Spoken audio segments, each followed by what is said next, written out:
have a great day.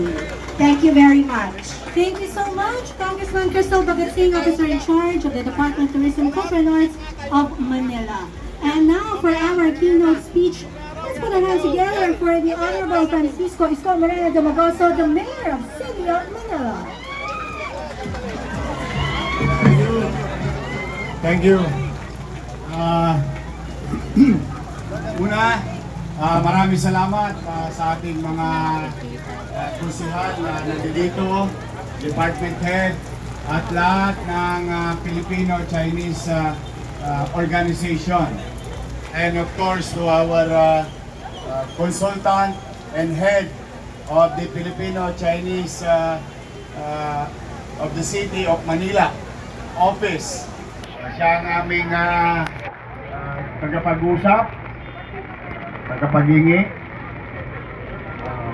taga-solicit, at anything that will involve the Chinatown. Our friend, Director Tony C.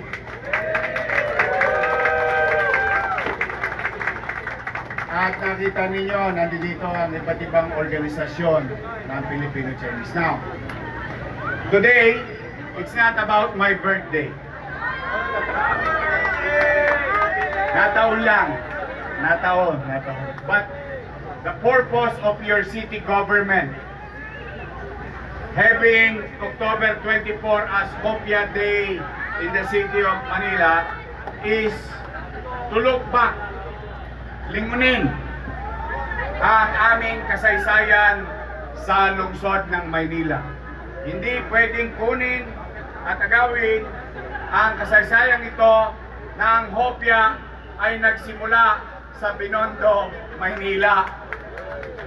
And that's why to our forefathers, sa aming mga ninuno na Filipino-Chinese, from first generation, second generation, and the new generation of Filipino-Chinese, and most of the first and second generation continue to live in the City of Manila, continue to recognize their history and success when they were starting here in the City of Manila. Now, Hopia, at least pwede natin idikit sa salitang hope, that Manila is full of hope. The beacon of hope of people who are looking and wishing and aspiring for greater life, better life. And that, in the beginning, it's always about the kilometer zero. Kilometer zero because everything starts in Manila. And during that time, yung nakikita nyo may edad na dito, sa entablado. Ito ang ating mga Filipino-Chinese. More than Filipino by blood to some. Because they really love this community. In fact, marami sa kanila, kahit na nakatira na sa mga mamahaling subdivision, yung kanilang mga property, kanilang mga business, ay nananatili sa lungsod ng Maynila. Tingnan nyo yan. Isa, dalawa, yan yung Metrobank. May Metrobank ba sa Maynila? May Metrobank pa sa buong Pilipinas. Nag-start sa Tabora, Magtetela, Ilaya. See, this is a very good example. Kapag ikay nagsikap sa Maynila, nagpursige, nagbuti, ginalingan mo, and the rest will be history. Look at that, one of the biggest bank in the country, Metrobank. Dito, nagsimula sa Maynila. Pag kumanan ka pa dyan, may Rizal Banking pa dyan, o mas kilala nyong RCBC. Yung BDO, nagsimula SM. Ang SM, saan nagsimula? Manila, Carriedo. Tama ba? So, tayo umiikot ang ating buhay at mga nakikita nating malalaking kumpanya malalaking kumpanya, conglomerate to some, but they all started in Manila. So, Hopia Day gives hope for the next generation that Manila will be or will continue to be the beacon of hope for every Filipinos and especially Manileños in the city. That there is better future na naghihintay sa bawat Manileño at mga taong dumadako dito sa Maynila. So Hopia is not just a food, it's not a delicacy only, but it can be a symbol of hope to every Manileños and Filipinos in the country and in the city. So we wanted to own it thanks to the effort of Director Tony C. and Director Crystal Bagaching of DTCAM. Now, nakikita ninyo, yan ang mga brand na nakikita nyo sa buong Pilipinas. Dito yan sa Binondo nagsimula. Now, it only proves today, kahit bumabagyo, bagay blessing yan. Kahit bumabagyo, ipinararamdam natin dito sa downtown, dito sa Chinatown, dito sa Binondo, we in the city government will never forget our history. We will never forget who we are in the past. And we will never forget those Filipino-Chinese who continue to provide opportunity for the people of Manila. And we will always remember those Filipinos o Filipino-Chinese naging successful dahil sa Maynila. Ngayon, ang panawagan ko lang, baka naman. Baka naman.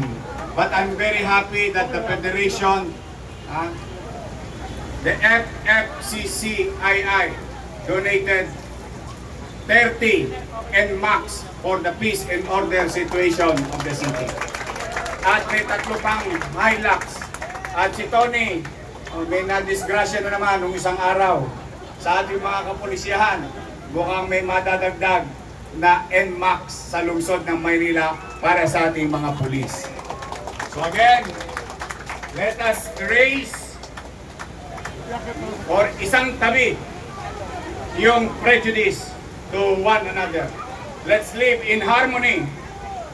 Let's live in synchrony. Let's live peacefully in the city of Manila. Let us not prejudge anybody. As long as walang monkey business, welcome kayo sa lungsod ng Maynila.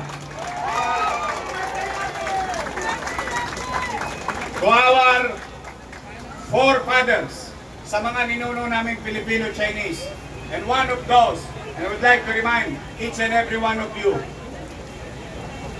nakita ninyo yung estatwa dyan, si Ong Pin. Si Ong Pin paid the price. Lumago, nakapaghanap buhay sa lungsod. Noong nakikipaglaban ang ating mga ninunong bayani, si Ong Pin, yung kinita niya, yung hinanap buhay niya, itinulong sa himagsikan. And he is a Filipino-Chinese. And most likely, he is one of those first generation from China to Manila and live like more than Filipino to some. In his heart, in his mind, that reminds us, walang lahi sa pagmamahal sa kanyang pamayanan. Hindi usapin ang lahi. Pag mahal mo ang kapwa mo, mahal mo ang bayan mo, ay kaya mo yan ipakita. That's why we wanted to immortalize those people who have helped each and every one of us to continue to enjoy our freedom because these people paid the price. Now, to our, sa mga naghahanap buhay ng Hopia, sana pag hindi man kalabisan sa inyo, eh pagka nilalagay nyo na yung brand ninyo, Hopia, Tikoy, lagay ninyo yung address, Binondo, Maynila. Because today, at least, makikita ninyo, iba-iba ang mga magulang natin. Pero, meron tayong isang common ground bilang Batang Maynila o bilang Manileño. This is Manila. And you can call it to yourself, My Manila. Manila, My Manila. Happy Hopia Day, and let there be full of hope in the next weeks, months, and years in our country, in our city, in our community here in Chinatown. Muli, maraming salamat na dumako dito at kahit kayo nabasa ng ulan, nandito pa rin kayo. Sana sa lahat ng mga mababait, gumit na kayo, magpabasa kayo sa ulan nang dumami pa kayo. Maraming salamat. Congratulations mga Batang Maynila. Manila! God first. Thank you. Maraming salamat, Honorable Mayor Francisco Isko Moreno Domagoso.